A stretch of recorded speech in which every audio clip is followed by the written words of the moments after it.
Welcome to A Photographer's Life, the channel that takes you behind the curtain into the world of professional architectural photography. Join us now for an episode with some of America's premier architectural photographers. Today's broadcast comes from a recent Zoom meeting of the Association of Independent Architectural Photographers. This discussion is led by AIAP Director Alan Blakely. We hope you enjoy the show. If you do, please let us know by liking this episode and subscribing to this channel. Now, on with the show.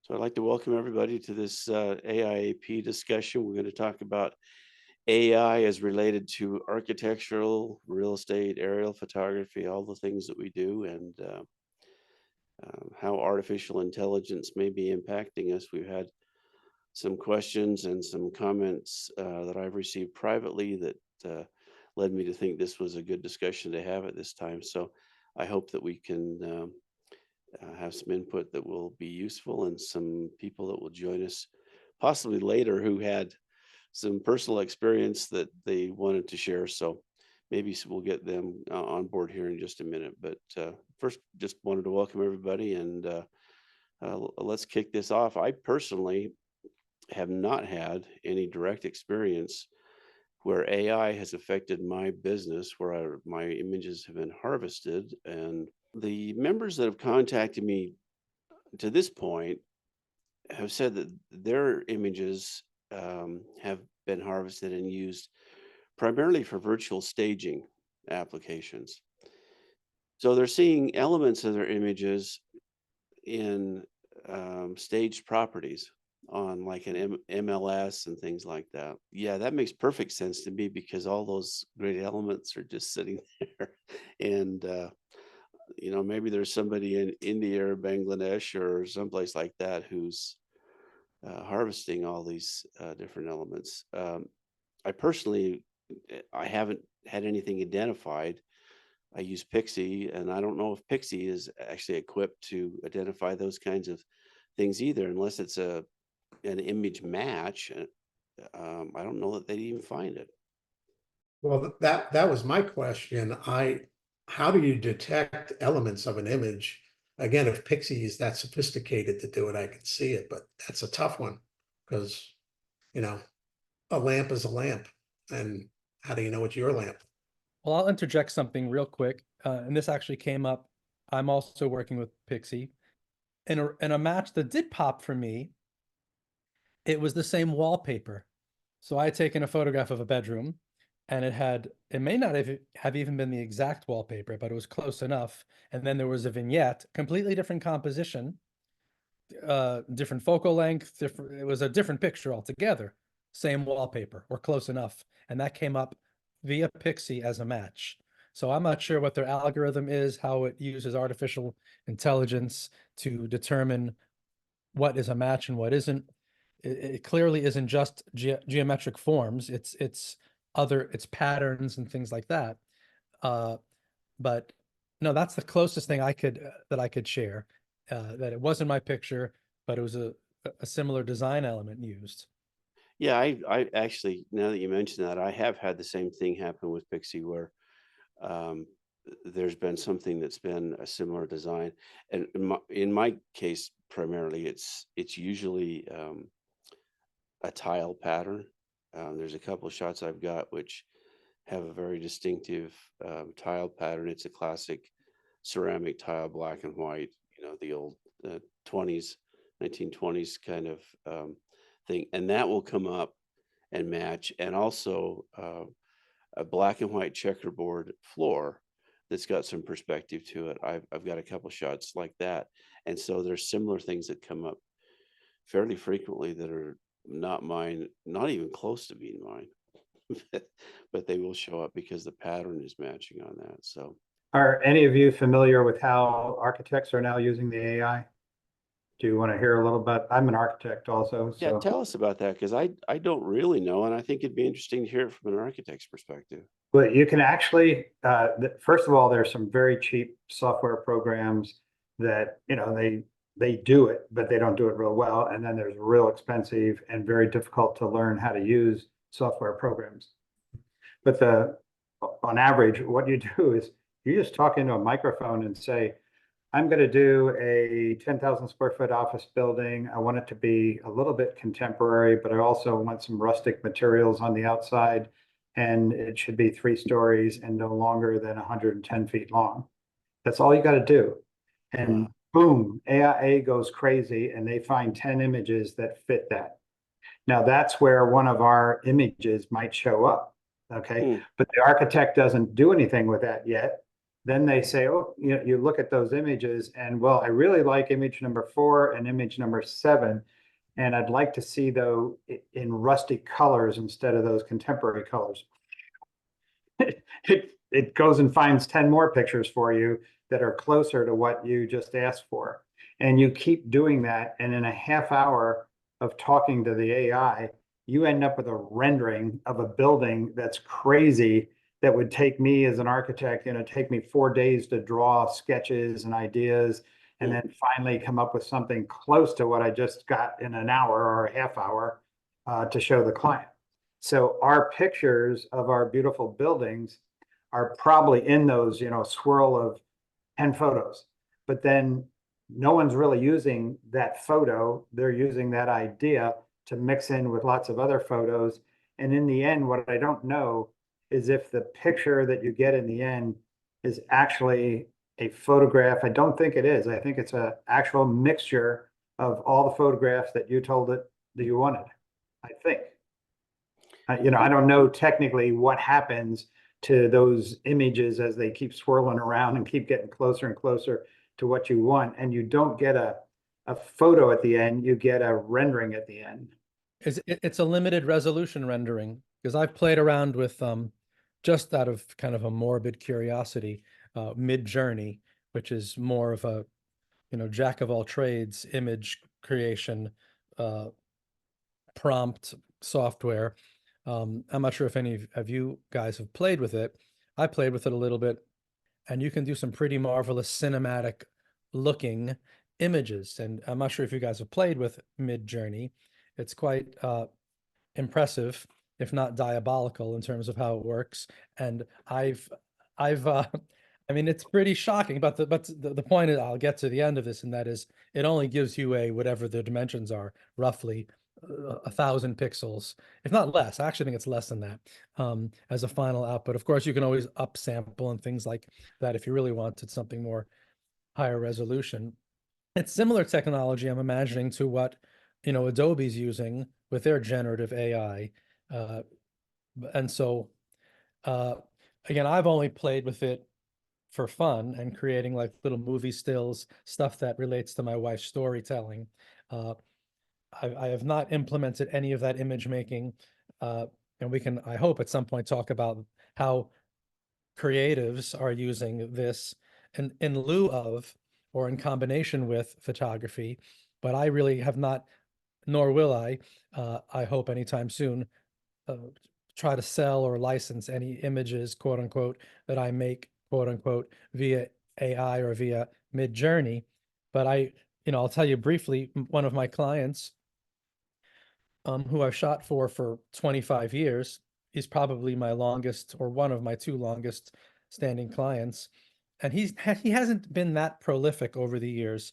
I mean, I would say at most we've done 1 shoot a year, and sometimes there might even be a year or 2 gap. So it's a shoot every other year, let's say, but I'm going back 25, 30 years. So we've done maybe 18 shoots for him, give or take, most of them in Florida, some in New York City for him. But he has a very active social media following, and he's a super talented guy. And he's got a group of young designers for him who are now with him, I'm assuming, creating all kinds of sexy, cool interiors, because that's what he does, mostly residential, but lobbies and things, via whatever the software is that perhaps you're using, Glenn, to create these knockout dramatic architectural photos, quote unquote, or renderings. And it's all AI. So I actually reached out to him one day, pretty much suspecting and kind of playing dumb. I texted him, I said, wow, that's incredible. I said, when are we going to shoot it? And he got back to me, says, oh, hopefully we'll build it one day, meaning it more than likely will never be built.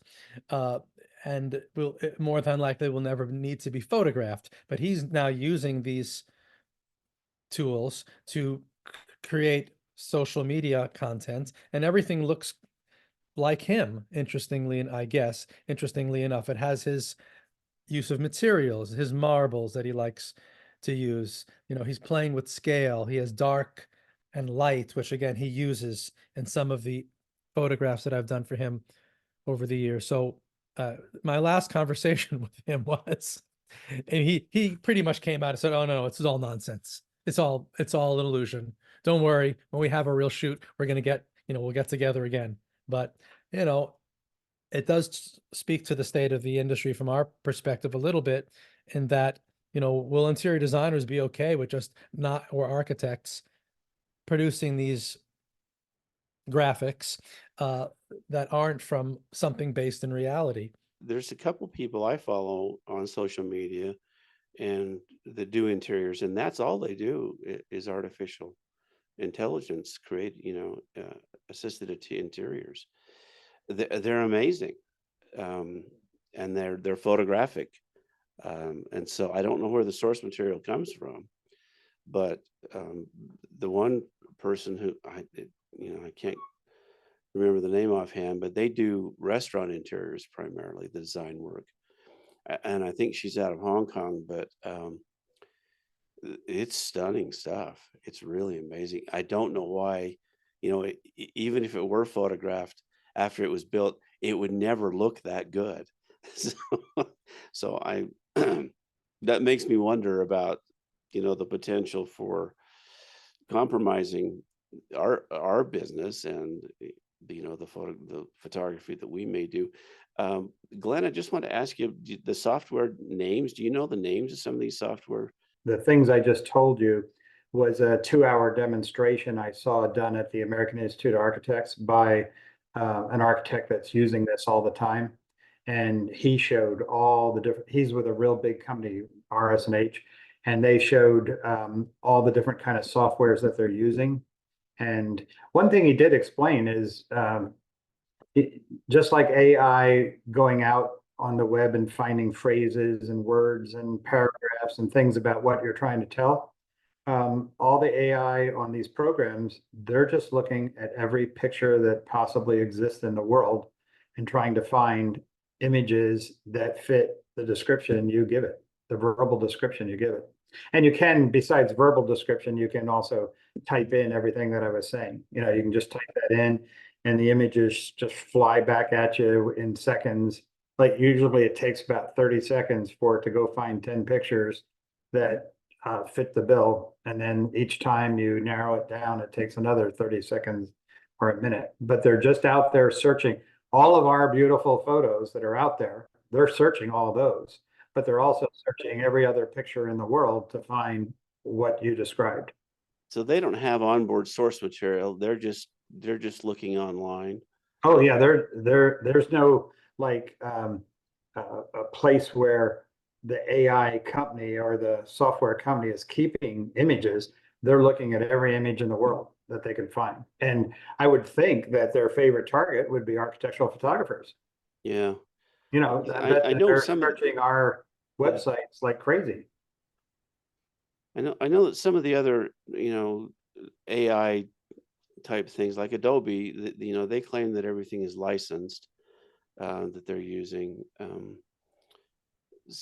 But these other software that companies that you're describing doing the architecture work, that would be a massive, well, Adobe is too, a massive amount of licensing. I question whether that's actually valid, but my guess would be that most of these companies are trying to get away with not worrying about licensing at all. And they're going to do as much as they can, develop their software, develop their clientele and everything else. And then when someone comes down on them, they'll try to figure out what they have to do to, be totally legal. Yeah, I think you're. I don't think anyone's investing a lot up front to worry about that. I'm just an idea. Well, that sounds really accurate, at least from a business model standpoint. Yeah. Let's get the ball rolling and the capital, and then and then we'll talk about the legalities of it later. So that seems to be, at least in the tech world, that seems to be the primary business model. But that's really interesting. I'm not, I just haven't taken the time to look at these other software programs, and nor have I really talked with anybody who's using them, but I know that probably most of my clients are. Sorry, I'm joining late. I hope this isn't restating something. Hi, Alan. I was just listening to a podcast this morning between an architectural photographer and an architect about how he uses AI in his architectural business, and very interesting. It's almost 2 hours long. He was saying how it's not very specific. So that if he gives a program, and there are architectural specific programs, he gives it a sketch of a floor plan, and then it will come back with, well, what the 3D version of that will look like in the morning, in the afternoon, in the daytime, at night. He tells it how many windows he wants, or what percentage of the wall should be windows. He's using it as a communication tool to take the ideas in his head and the ideas in his client's head and create a visual representation of those ideas that allows their design work to move forward. It does do some, he does have other programs that he uses that will do some of the scut work, as he described it, of architectural design. Like if he's got, one window that he's designed, and he can copy and paste it 6 times instead of having to redraw it. But anyway, if you're looking for the perspective of somebody who's been trying to be on the leading edge of this and using these programs as an architect, I highly recommend that podcast. I'm only halfway through it, so I can't talk about everything they talked about, but it was very interesting. I always like to get inside the head of an architect, as long as I don't get lost. I just wonder, from an ethical standpoint, I mean, it seems to me that, that I have to take the position personally that these programs cannot touch my stuff. That's the bottom line on it, and unless there's some licensing that happens on that. Otherwise, there has to be a legal remedy on my part to go after these people, because that's, they're monetizing my work, your work, by harvesting it for their software. Till I get to an image I want doing that software, let's say I look at 1,000 images. Well, there might be some resemblance to one of your pictures in my final image, but it's probably just one little part. And as a consequence, or not me, but the software companies that are out there looking at all our pictures, it's not really any different than I go on the web and I look up your website and I look at your pretty pictures and decide that I want to use you or not. I'm just looking at, you want me to see your pictures. I see a real difference there, though, in the fact that they're actually taking information from, they may not actually be using every single pixel, but they are harvesting information that then helps them create what it is this architect ends up with as a final product. And without that, they would not be able to do that. So the way the architect explained it, he really doesn't want photorealistic images. What he wants is something that takes a pencil sketch and turns it into a line drawing, or maybe a 3-dimensional representation of a room, and puts some furniture in. He wants to make sure that the living room he designed is large enough to hold 5 different pieces of furniture. And then he's showing that to the client to say, okay, is this what you have in mind for your living room? And they go, yes, no, whatever. And then they start altering it. He finds that a photorealistic photo shuts down conversation, whereas a line drawing opens it up, because the person doesn't want to mess with the photograph. But if it's just a sketch or a line drawing, they feel very free to say, I like this, I don't like that. As well as the architect said, if they really like the photograph, I'm stuck with it. That's exactly what I have to produce. And he necessarily doesn't want to. So he, again, you can listen to, what he's saying and, directly, but is his source material a photograph then? I mean, isn't the basic source material a photograph, even though it gets maybe interpreted as a line drawing or as something that looks rendered? His source material are two things: his own line drawing that he drew of either a floor plan or a sketch of a house or a building, whatever, and then he tells Midjourney, add in some Leonardo da Vinci to it. Add in, this artist, this sculptor, this whatever, and give me back images of my work, but in the style that Leonardo da Vinci might have done. And he's using it to, come up with new ideas. I didn't hear anything, and again, I haven't listened to the entire thing, where he was using architectural photography imagery to produce architectural photography. It was, that just wasn't his methodology. That doesn't mean there aren't people who are trying to do that.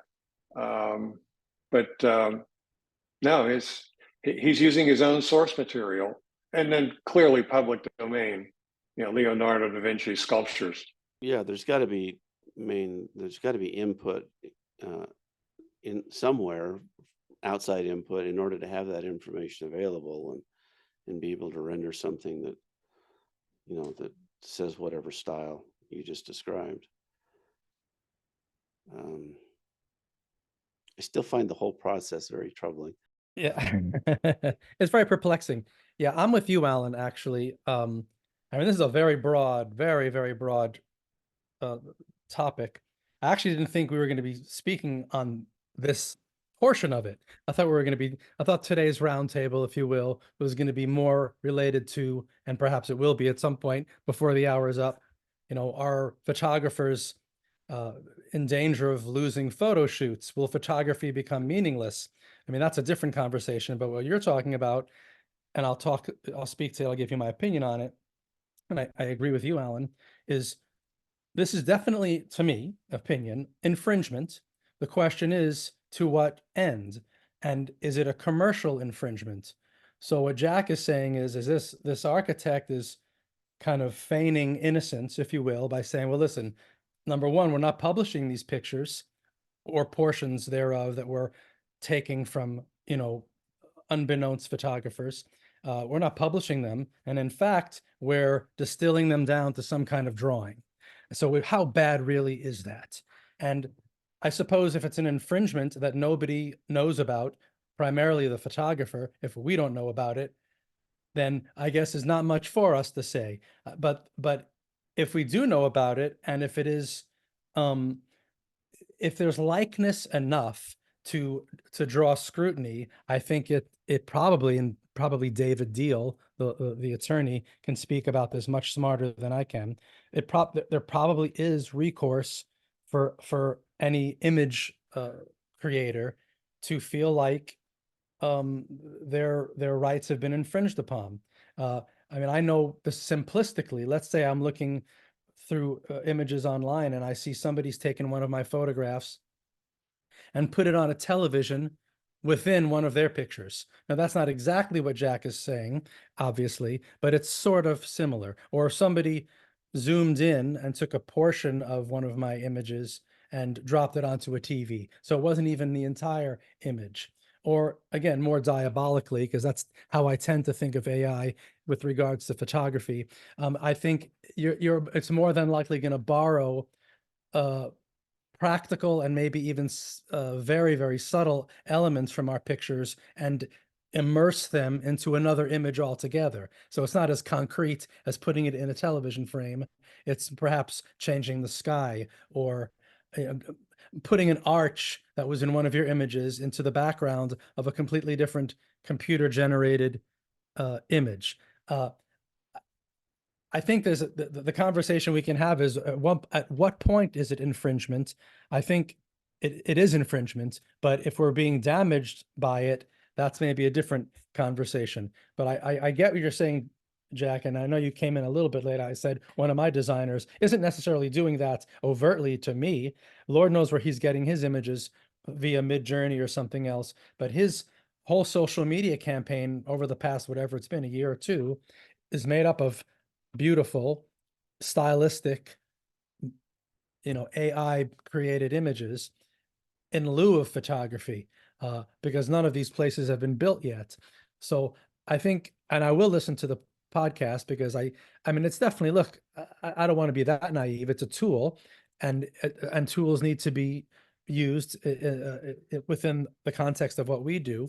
And if a designer or an architect is using this tool to impress a client, and these images that they put together, whether they're drawings or illustrations or photorealism, and we can all agree that some of these images, in fact, are stunningly photorealistic. If nobody ever sees them except a potential client, who really cares? I guess that's still debatable. I probably would argue that I would still care, but I guess if there's really no harm, no foul, who am I to say, hey, to my designer, please don't do that anymore, especially if you're borrowing pictures from my work to recreate new work that is never going to exist. Picking up on that, Barry, to me, smart architects use sketches and those kind of images you're talking about, and also realistic photography like we take.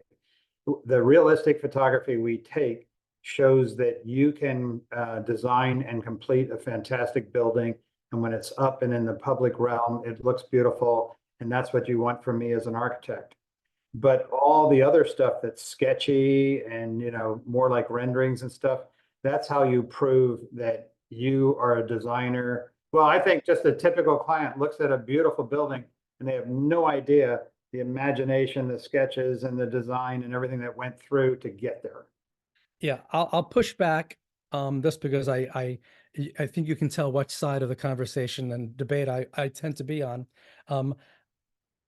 I think you're 100% right. And there's definitely something important to an architect, a builder, a designer to be able to show to potential, real clients, hey, we actually built this thing. It just wasn't a crazy dream I had last summer. And this is real. We can go walk through the space. This is something that we made happen. However, here's where I'll kind of push back.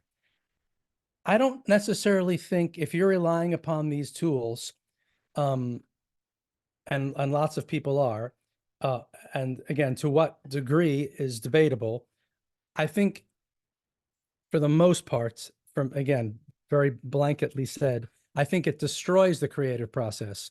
I don't think typing prompts into a computer is coming from the minds of an architect or a designer or any creative person. I think it's just words on a page.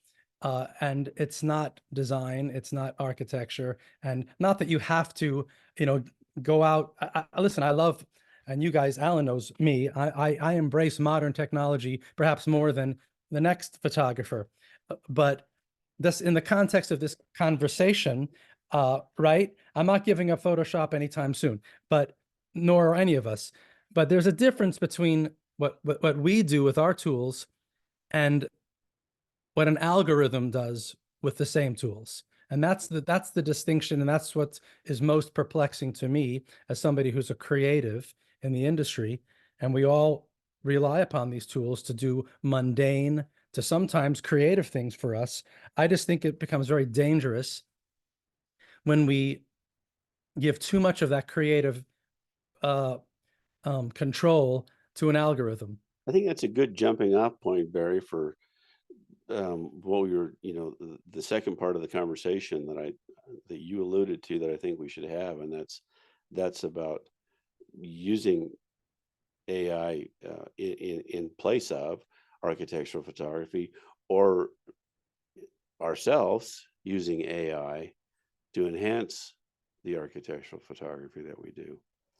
And I personally don't use AI in any of the software that I have, although it's there.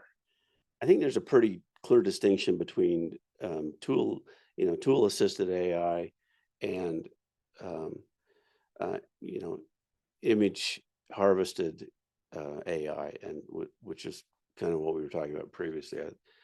The tool assisting, I think, is a wonderful thing, but I think that goes back to what Barry was saying. There's got to be a creative mind behind the use of that in order to make it work. You can't just, you can't successfully do that either with typed commands or verbal commands. One of, I guess, the thoughts I had about it is how it affects our business. Let's just say there's an assistant in a big company that has an iPhone, and the marketing department says, go take some pictures of our lobby with your iPhone, and then they're able to take it back and feed it into an AI program that will make it look like Alan Blakely's photography. And just say, here's the base image, do your thing, and make it look like a high-end architectural photography. That's sort of a, with the advent of the phones and all these other devices, I would imagine it would be easy to develop a program that could do that. I mean, what do you guys think? As far as I know, that isn't a current capability. There is the ability to take your own writing and say, please do this in the style of Stephen King, and it will rewrite it in Stephen King style, or now make it readable to a third grader, and it will dumb it down to a third grade level. To my knowledge, there isn't anything that will copy Alan's style or any artist's style and redo a photograph in that style, beyond things like color correction, white balance, exposure. But the composition is one of the reasons why Alan's work looks the way it does. He decides where to stand and what lens to use. That iPhone and that intern isn't going to reproduce that. I agree it's not there, but my thought is, I don't think it's out of the realm of reality that something like that could be developed, and it could say, adjust the perspective and adjust the height and adjust the color, and hey, this looks fantastic, and AI did it all. That's my fear. I'm not saying it's there. I'm saying it's a fear that I think could affect our business. Right now, though, we can take any phone picture and put it in Photoshop or Bridge or whatever, and we can make it look 10 times better than it originally was. Absolutely true. Yeah, I think it's conceivable that what Thomas is describing could be accomplished fairly easily if it had the input of people who programmed it with the knowledge of architectural photography. I mean, the first thing I do on every verticals picture is straighten out the verticals. Yeah, I mean, that's the main thing, is straightening the verticals. And crop it to where the better part of the picture is. Mm-hmm. I mean, so your assistant going out in the lobby and taking a shot. First, I take that picture, I straighten out the verticals and crop it, and now it's a halfway decent picture. Well, and adjusting the contrast range and the color balance, those kinds of things are fairly easily accomplished. So now, in terms of the Copyright Office, and I know there's been recent changes in terms of what they consider, manipulated too much or assisted with AI. I know that as of late, they have pretty much ruled that replacing a sky in a exterior picture of a building is not considered enough alteration to claim that it isn't your picture. So you do have grounds to stand on if somebody takes your picture of a building and they change the sky. You still have an argument there. In other words, if I'm providing my client with a finished picture that has an altered sky, it is not considered enough alteration to not be able to be registered under my name. Well, I think we're using AI as a blanket term, and I think it covers a lot. Yeah, and it shouldn't be used as a blanket term, because what we're talking about here in this discussion is how AI is affecting our business as architectural photographers. And let's not confuse where AI is just such an all-encompassing word. Let's not confuse the fact that Adobe has been doing this for 20 years with an eraser tool and stuff like that. It's not AI. So let's not use it that way. You know, let's call a spade a spade. I'm not a computer expert working for Adobe. I'm not exactly sure how the algorithms function, but they definitely have changed. The patch tool, in fact, does, and the cloning stamp looks for pixels within your image to reorder them to arrive at a final product that is, quote, retouched. However, the new tools that they've introduced, these are not 20-year-old tools. These are new tools, and they are, in fact, however they're doing it with their, in the middle of the night, and they're adding the different colored liquids to their cauldron. They are grabbing images to alter your image.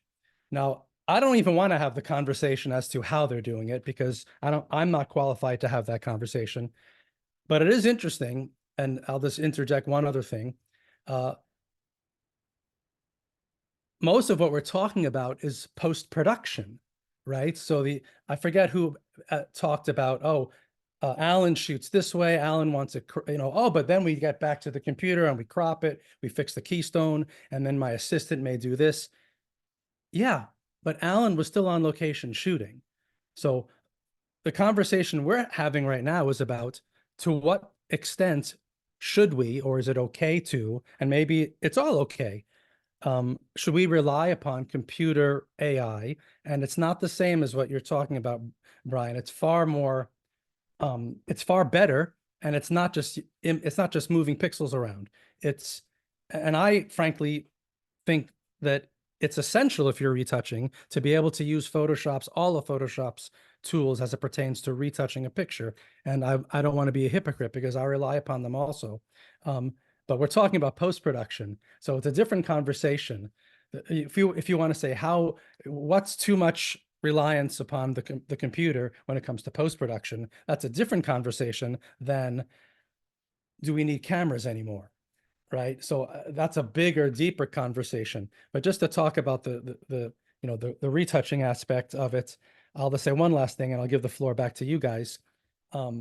I think it was Jack who said, what expression did you say, Jack, about, did you say dumb it down? You said, oh, you can dumb it down. I'm gonna dumb down. It was a written paragraph, dumb it down to a third grade level. Well, I'm going to be very sneaky. I'm going to be very sneaky, and I'm going to use that exact expression, and I'm going to apply it to what I'm speaking about, which is our lives as post-production artists. Okay, and I can tell you just from my personal experience, give or take 20, 30, 50% of my life as a commercial photographer is right here in this chair as a post-production artist, as much as it is an in-the-field photographer. So the question is, how much creativity am I willing to give up doing half of my work? And it's not just the creative part of it. It's the dumb retouching part of it. It's the dumb it down object removal, okay, which used to take a skilled brain, not to mention somebody with an artistic hand, because I have a digital airbrush that I use to do certain and arrive at certain outcomes with regards to this dumb retouching, right? Removing an exit sign, I wouldn't call that creative. However, it's not as dumb as it is now. It's become very dumb. You simply grab the marquee tool, you circle what you want to make go away, and if it's behind layers of something, there used to be a lot of thought put into that time-wasting, dumb exercise of retouching. Let's be honest. I can get a 3-year-old in here who knows how to work a mouse, and she or he can do that retouching for us now, most of it. So the act of retouching for me quite often is my brain being shut off and just sitting here watching the scroll bar. I find that to be, it's not really saving that much time, truthfully, because we're watching that scroll bar. It's able to do retouching better than me most of the time, not all the time. We can all agree that sometimes it gives you a less than desirable result, but most of the time it's a better result than, again, exit sign removal. You don't need a master's degree in fine art to do that, but it really has made our job dumber in the respect that there's not much skill, and I don't really think I'm saving that much time either. Watching that scroll bar is still time consuming. A landscape architect had to take water out of a water feature that produces a series of waterfalls. And we need to shoot because the plantings look great right now. And the feature won't be fixed for, some months. And I showed him how I could add water back in there. I shot this same water feature a year ago. And I, added water to it and said, look, we can shoot on Monday and I'll add water, or we'll wait until it's fixed and we'll hope that the flowers look good. And they said, no, let's shoot it because the water I added looked incredible with ripples and shadows and highlights and everything else. I selected the area where I wanted the water to go. And then I typed in, insert dark running water from left to right, and pressed OK. And it took me, I had to go through 9 iterations, but I ended up with something that looked good enough because the water feature was not the main focus. We just didn't want it to be empty.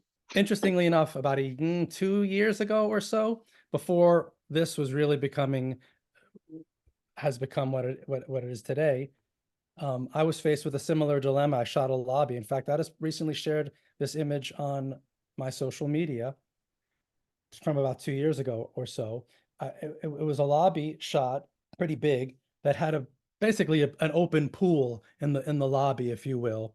It was a complete construction site with stuff in it and no water, no fish. Okay, it was junk and rocks and whatever else in this big open pool. Well, to your point, your client doesn't want to see a grotesque hole in the ground. They want to see a beautiful pond or an indoor pool. And there was a chain of things that needed to be done. I found images of exterior pools that I had done.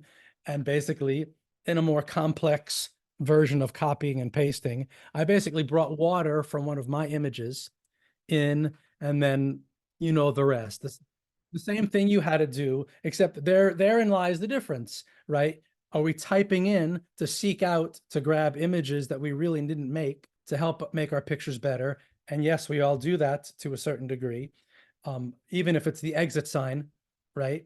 Or are we? I mean, it's just the process has changed, and I'm not necessarily saying what you did is wrong, but it's just interesting how technology has brought us somewhere new. Yeah, and I think we all do that, and we all have files of probably fireplaces and things like that we exactly insert here. Reuse the same fireplace for the same last fireplace, 20 yeah. years. I mean, I've got a fireplace from a Yeah. home I lived in 20 years ago that I still use in places where the fireplace isn't finished or that can't be lit or those kinds of things. Right. So, I got fire from old 4x5 transparencies yeah. that I will sample from because I still think film shoots fire better than digital. So I've got I 10 fire shots that I've kind of tap into to drop in fireplaces and so forth. Yeah. Which is kind of fun. Yeah, I quite agree. And well, actually pools too. For some reason, hot tubs and pools, the color somehow looked better, and the motion of the water looked better on 4x5 or 8x10. But that's a topic for the day. Correct me if I'm wrong, but there still are resolution limitations. If I'm not mistaken, isn't it 1200 or 1500 pixels square, that it's actually, and then anything bigger than that, it does get kind of mushy and terrible looking. So depending upon what you're using generative AI for, you It might needs to need be do it. small. Yeah, it needs to be small, or you can do it in sections, or you do it big and then you go back and do it in sections. You know, I've walked this dangerous path myself many times, Jack. You're not the only one, but I know we're having this conversation. Is it healthy for us? I think the answer is and maybe this speaks to what Brian was talking about. It helps us make money. It helps us be productive. It helps us it helps our images fulfill their potential, I guess, if we can't get them where we need to in reality. And I won't dispute that fact, but you know, I guess what Alan was brought up is this really good for our industry? I don't know. Well, yeah, I mean, I guess let's circle back, and on that, was the guy that Jack put on the balcony a guy that was in one of my images somewhere on the internet. So, or the water. So I don't know. This is a conversation that I think is going to evolve in the coming months and years. And I think we probably ought to bring David Deal on to maybe clarify where things are legally. So, let's decide that this continues at some point here in the next month or two. I'm going to wrap this up, and as with our meetings, as we started this year with a new format, please stay on if you'd like to chat with other members here. But we'll wrap this up, and I appreciate everyone's participation. This has been a really good discussion, and I think it will be really valuable to re-listen to. And for those that were not able to join this discussion, which is most of the membership, we're only a small handful of the membership that showed up here today, but this will be a really valuable tool. And so again, thank you to everyone. Have a great rest of your summer. We'll schedule another meeting here in about another month, and I'll let you all know when that is. Until then, I wish you all the best. This has been another episode of A Photographer's Life. If you've enjoyed this program, please let us know by liking this episode and subscribing to this channel. A Photographer's Life is brought to you by the Association of Independent Architectural Photographers. This episode is copyrighted and may not be used in full or in part without the written permission of the AIAP. Please join us again soon for another inside look at the world of professional architectural photography.